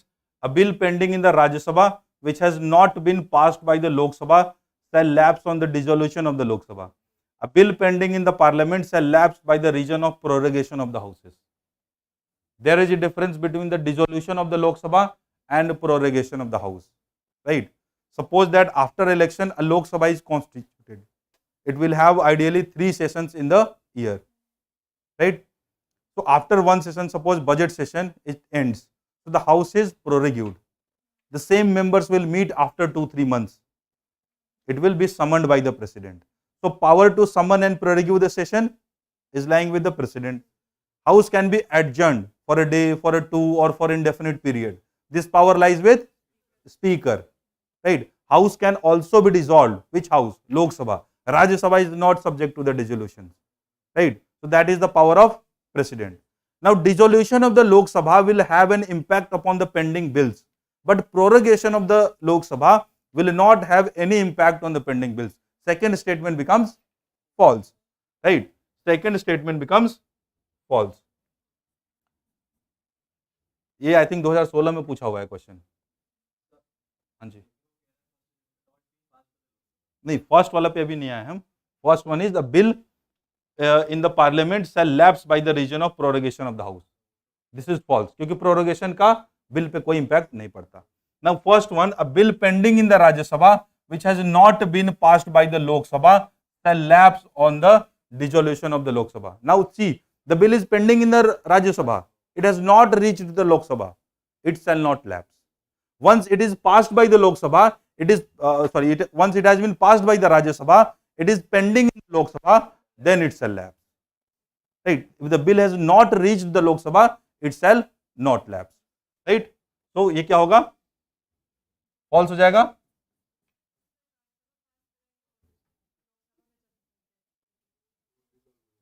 तो वो a bill in the Rajya Sabha which has not been passed by the Lok Sabha shall lapse on the dissolution of the Lok Sabha. ये तो बोला lapse हो जाएगा ना. It is pending in the Rajya Sabha, it has not come to the Lok Sabha.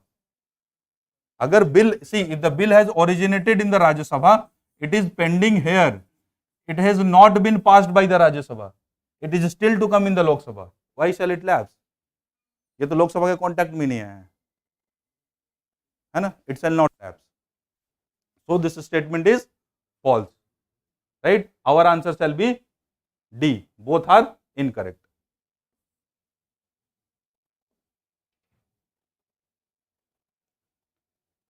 Consider the following statements. The chairman of the council of the state or speaker of the house of the people or the person acting as such shall not vote at any sitting of either house of the parliament or joint sitting of the house in the first instance, but shall have and exercise a casting vote in case of an equality of votes. So ideally the person who is occupying the chair for that moment, if there is any voting going on, they will not be allowed to vote. For the speaker of the Lok Sabha, he is not allowed to vote ideally when the voting is done in the first place, but he can vote in the first place only at one situation, when his own removal motion is going on. So if there is a motion for the removal of the speaker going on in the Lok Sabha, there has to be voting. For that time, he is not supposed to preside the sessions. Then where he will be sitting? In the podium, जो नीचे बाकी जो members रहते हैं वहां बैठा होगा वो, because ideally the speaker is one of the members. The chairman of the Rajya Sabha is not among the members, तो वो membership में participate नहीं कर सकता. But speaker of the Lok Sabha, while his motion of removal is going on, he will not be presiding the house. He will be sitting with the other members, and then he can vote upon the motion of his removal at the first instance. Right? Otherwise, he will not be allowed to vote in the first instance. He will be having the casting vote if he is occupying the chair. Right? So first statement is correct. Second statement says a person is qualified to fill a seat in the council of state of the house of the people if he is not less than 25 years of age. False है, 30 years of age है for the Rajya Sabha. For the Lok Sabha it is 25. So it is asking about the council of state. No? तीन तरह की as होती है. एक लोकसभा के लिए 25, 4 होती है सॉरी. लोकसभा के लिए 25, राज्यसभा के लिए 30, राष्ट्रपति बनने के लिए 35 और लोकल सेल्फ गवर्नमेंट के लिए 21, है ना.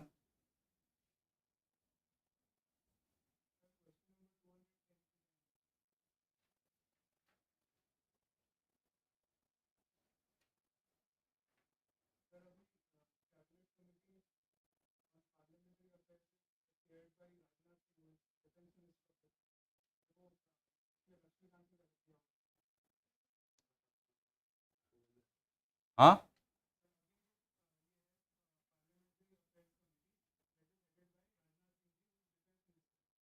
अच्छा. Presently it is being chaired bye Rajnath Singh. So traditionally it was chaired by the union home minister.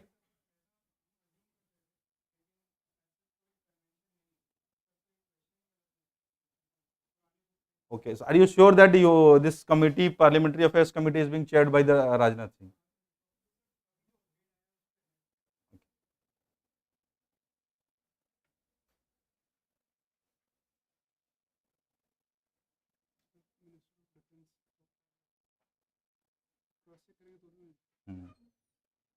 Right. So this yet again is the disputed question आज के लिए.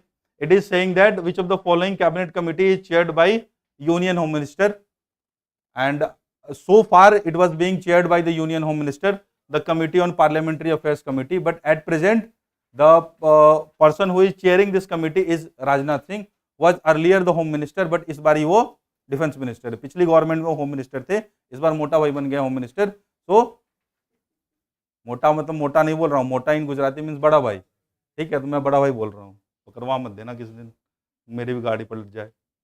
तो parliamentary affairs committee is being chaired by doctor Rajnath Singh.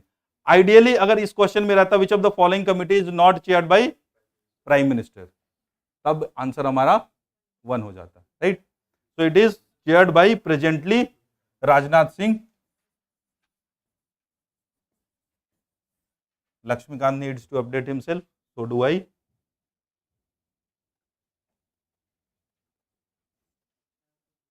कहां पे थे हम? ये वाला कर लिया था 212, 214. So 14 is done? No, 14 is not done. Consider the following statement. Since the sums required to meet the expenditure described by the Constitution of India as the expenditure charged upon the Consolidated Fund of India are not submitted to the vote of the Parliament, no house is competent to discuss these estimates. दो concept है यहाँ पे. The expenditure which are charged upon the Consolidated Fund of India, they will not be votable by the Parliament. However, the Parliament can discuss the same. Discussion is allowed, voting is not allowed. ये government of India act 1919 की बात कर रहे हैं. जब आप budget पे vote नहीं कर सकते, सॉरी 1909 की, आप डिस्कस कर सकते हैं, राइट. उस तरह की प्रोविजन है ये, वैसे उसकी बात नहीं कर रहा है. This is talking about present day situation where the expenditure which is charged, there can be expenditure which is put into demands for grant by the two ways. दो तरीके से expenditure can be denoted. One is expenditure made from the Consolidated Fund of India. One is expenditure made from Consolidated Fund of India, and another is expenditure charged upon Consolidated Fund of India. So these are the expenditure which can be discussed by the Parliament, both the houses, and it can be voted by Lok Sabha, right. The expenditure charged upon the Consolidated Fund of India cannot be voted in the Parliament. It can only be merely discussed by the Parliament. No voting allowed here, because if voting will be allowed, reduction in this are also possible. But those expenditure which are charged, like salaries and pensions of the judges of the court, CAG की जो office की खर्चे होते हैं, these are put under the head of expenditure charged upon the Consolidated Fund of India. These are unvotable, right. Secondly, annual financial bill provides for the legal authority for the withdrawal of sums from the Consolidated Fund of India. Sorry. Annual financial bill provides the legal authority for the withdrawal of sum from the Consolidated Fund of India. False. Appropriation bill. Appropriation bill. तो usually budget is pass, उस समय दो bill pass की जाती है. One is appropriation bill and another is finance bill. So appropriation bill is what which will allow the executive to withdraw the funds. So we shall replace the word finance with appropriation, then it will become true, otherwise it is false. So both these statement shall be false.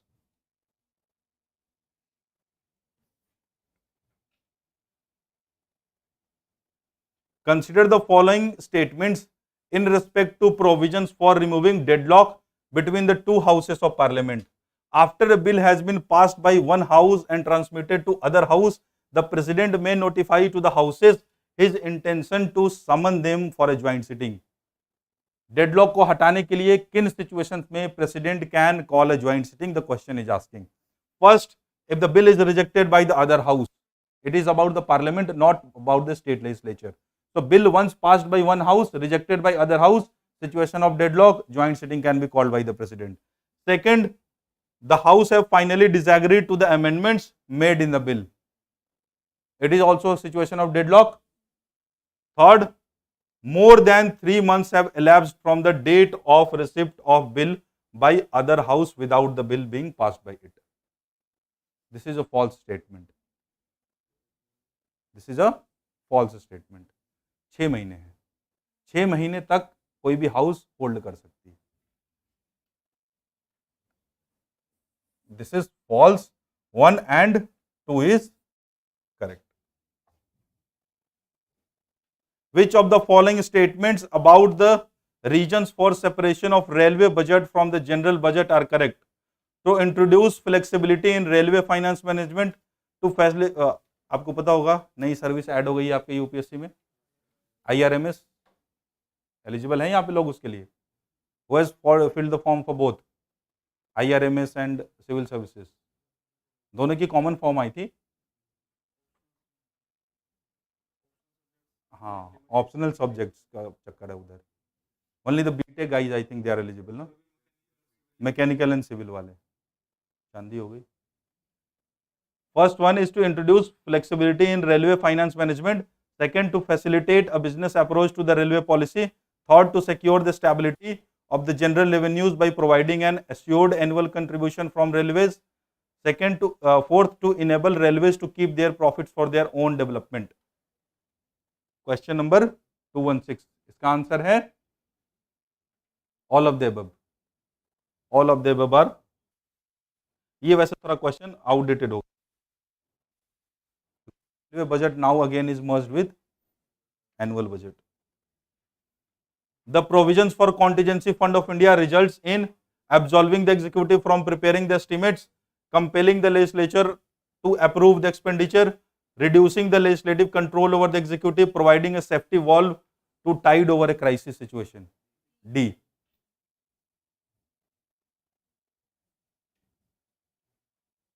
Consider the following statements related to the procedure of election of the speaker and deputy speaker. ये वाला सवाल.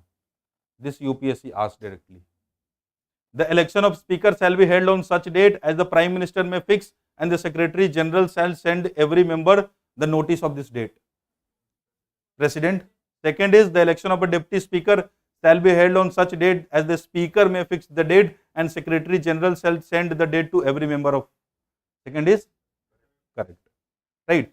Constitution में नहीं mentioned है, rules of business of लोक सभा में mentioned है. Second is correct. First one, it is incorrect. This will be president.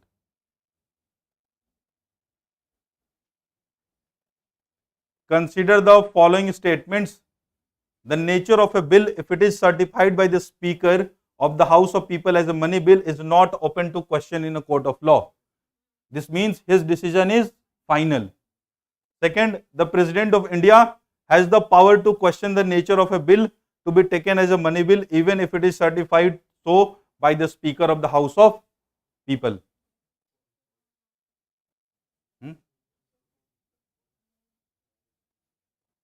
First one is true, it is not open. Second one is false, because who is the ultimate certifying authority of the money bill? Speaker of the Lok Sabha, right? So the second one is false. Answer हमारा क्या हो जाएगा? We have to find correct is 1.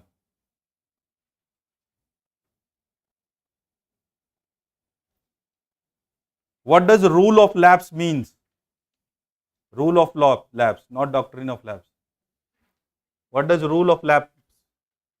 Doctrine of lapse क्या है वैसे? Any native ruler if dies without any biological heir, लूट लेंगे Britishers. What does rule of lapse means? All pending bills in the parliament lapse with its prorogation. All appropriation voted by the parliament expire at the end of the financial year. The demand of grant of a ministry lapses with the criticism of its policy by the opposition. The appropriation bill lapses if it is not returned by the Rajya Sabha within 14 days. कौन सा इसमें correct? B. Because एक बारी parliament ने जिस काम के लिए पैसे दे दिए, the executive should utilise within the same year, right. 4 और क्वेश्चन करेंगे, will go till 25. Consider the following statements. The expenditure charged on the consolidated fund of India comprise pension payable to judges of the High Court, debt charges for which Government of India is liable, salaries, allowances and pensions payable to CAG of India. All 3. Pension payable to the judges of High Court. This is charged on the consolidated fund of India. Salaries payable to the judges of the High Court. is charged on the consolidated fund of the state. Now pensions of the High Court are charged on consolidated fund of India. Right? So all three shall be. The object of adjournment motion in the parliament is to collect information from ministers, make a cut motion in the budget proposal, criticize a particular policy of the government, to topple the government. Huh? A. To criticize the government.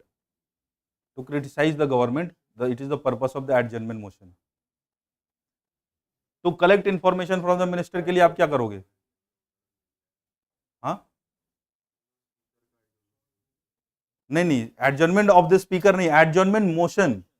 Adjournment, there are various kinds of motion: censure motion, privilege motion, calling attention motion, adjournment motion. So adjournment motion is to criticize the policies of the government, censure the government, right? Answer shall be C. Which one of the following is correct sequence of given stages in the relation to the enactment of budget? Budget कैसे कैसे पास होता है? So general discussion, voting of demands for grant, consideration and passing of the appropriation bill. Budget will be completed after passing the finance bill. Presentation, general discussion, voting for demands, then passing of the appropriation and consideration, and then passing of the finance bill. B is the correct sequence, right? Assertion, after a money bill is passed by the Lok Sabha and transmitted to the Rajya Sabha, the recommendation of the Rajya Sabha have to be accepted by the Lok Sabha within 14 days. Lok Sabha is bound. Reason is a money bill cannot be introduced in the Rajya Sabha. Answer क्या होगा इसका? 224 का D. A is false, but R is true. Lok Sabha is not bound by the recommendations of the Rajya Sabha.